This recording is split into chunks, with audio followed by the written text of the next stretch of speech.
नरक में इतनी यातनाएं दी जाती हैं। अगर जीव से पाप हो गया, अपराध हो गया,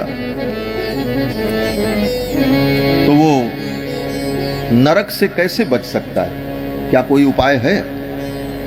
तो सुखदेव जी ने कहा, हाँ राजन, एक उपाय है। अगर पाप हो गया और उसे ज्ञान हो गया कि हमसे गलती हुई, तो उन पापों का प्रायश्चित कर ले।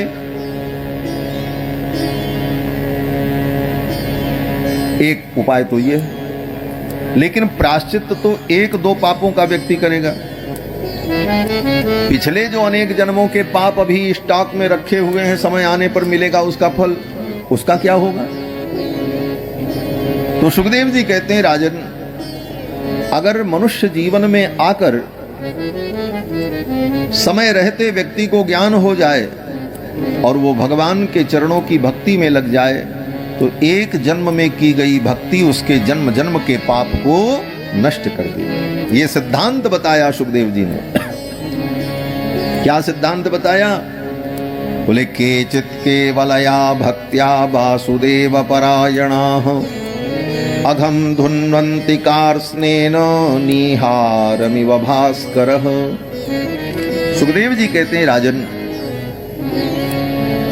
केचित केवलया भक्त्या, केवल भगवान की भक्ति के द्वारा, अघम धुन्वन्ति कार्ष्णेन, उसके जितने पाप हैं वो धुल जाते हैं। किस प्रकार से? बोले, जैसे सूर्य भगवान के प्रकट होने पर अंधकार खत्म हो जाता है। जो अंधकार 12 घंटे से अपनी सत्ता बनाए था, पूरी रात रहा, 12 घंटे अंधकार ने अपना कब्जा जमा रखा था, लेकिन सूर्य के प्रकट होने के बाद उस अंधकार को नष्ट होने में कितना समय लगता है? बोले, 12 मिनट कौन कहे, 12 सेकंड भी नहीं लगता।